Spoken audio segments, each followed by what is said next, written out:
So students, today's topic is the immune response. To some extent, we have already covered this topic in one of the last classes.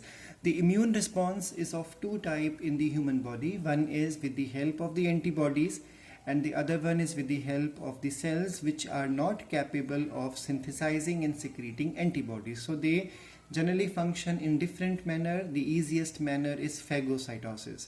So immune response is of two types, humoral immune response, and the second one is called as cell mediated immune response. The humoral immune response is also called as antibody mediated immunity, and in this concept B cells are involved which will proliferate to give rise to plasma cells as well as the memory cells.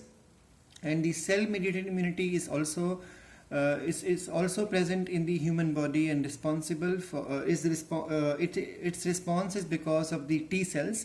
So the T cells involved in this concept are that the T cells proliferate to give rise to the cytotoxic cells, give rise to the memory cells as well as the helper cell.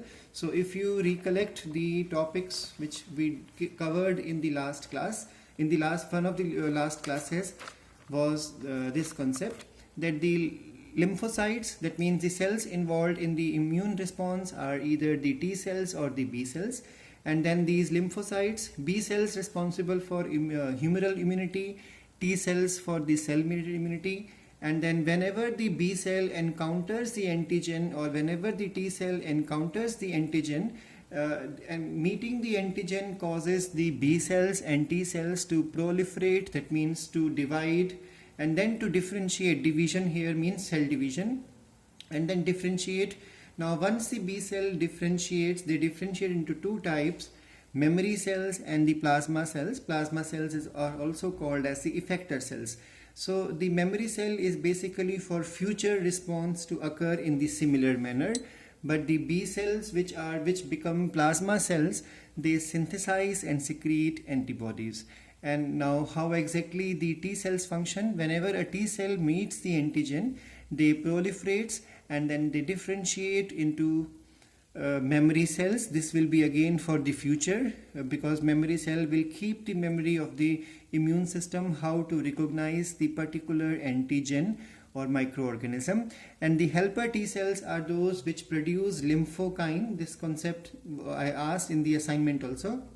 The lymphokines are the one which will go and interact, which will cause the interaction with the B cell, and once the lymphokines interact with the B cells become activated, because it is not always ensured that the microorganism makes a contact with B cell. Maximum time they come in contact with T cells, so T cells have to quickly activate the B cells. So the activation of B cell happens with the help of helper T cells. Then we have the cytotoxic cells which do not activate B cell, have nothing to do with the humoral immunity, but the cytotoxic cell will kill the microorganism directly. And then we have suppressor T cells, because once the immune response has to be finished, microbes have been finished, antigens have been destroyed, in that case the immune system has to be suppressed again, bringing back to the normal level, and that is done with the help of the suppressor T cells. So let's continue from here. So whenever an antigen comes in contact with the antigen presenting, processing and presenting cells. Now what are these presenting cells? Let's quickly understand this also. In one of the class I covered this. The antigen presenting cells are those cells which engulf the antigen, and present the smaller fragments of these antigens to the T cells. So that means they are making the T cell understand that the immunity level has been broken down, something has entered the body, so please start fighting. So to activate the immune system, antigen presenting cells are present. Now these cells are basically macrophages, and we all have done about macrophages a number of times. I have told you that macrophages are of two types. The one which are found in the blood are called as monocytes, and those monocytes which shift from the blood into the general tissues of body, they are started to be called as histiocytes. And then I have already told that macrophages can be fixed also, like the Kupffer cells. So now the other cells which are present as the antigen presenting cells are the dendritic cells. Now dendritic cells are non-phagocytic cells, so they do not kill the microbes or the antigen, but they only trap it and present it in front of the T cells.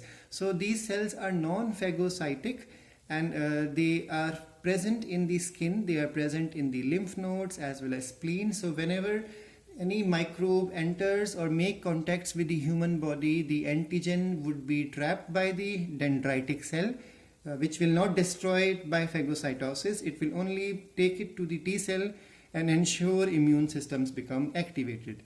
And then we all know that even the B cells along with the immunoglobulins are also a part of antigen presenting cell.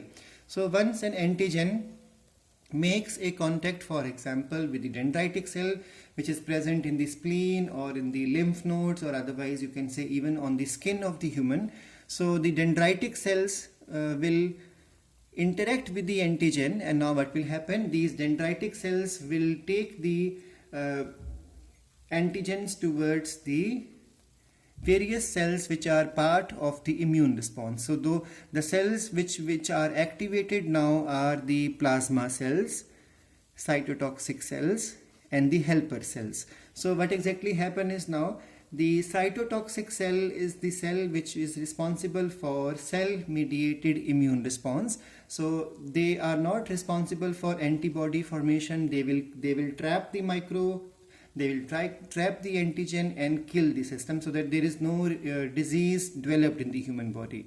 Now the other cell is the helper cell. So helper cell, I have already told you, will go and activate the B cells. So B cells are the one which will now divide into two type of cell: memory cells for future, plasma cells for synthesizing the antibodies. Now I have already explained in the last class, antibodies are of two main types.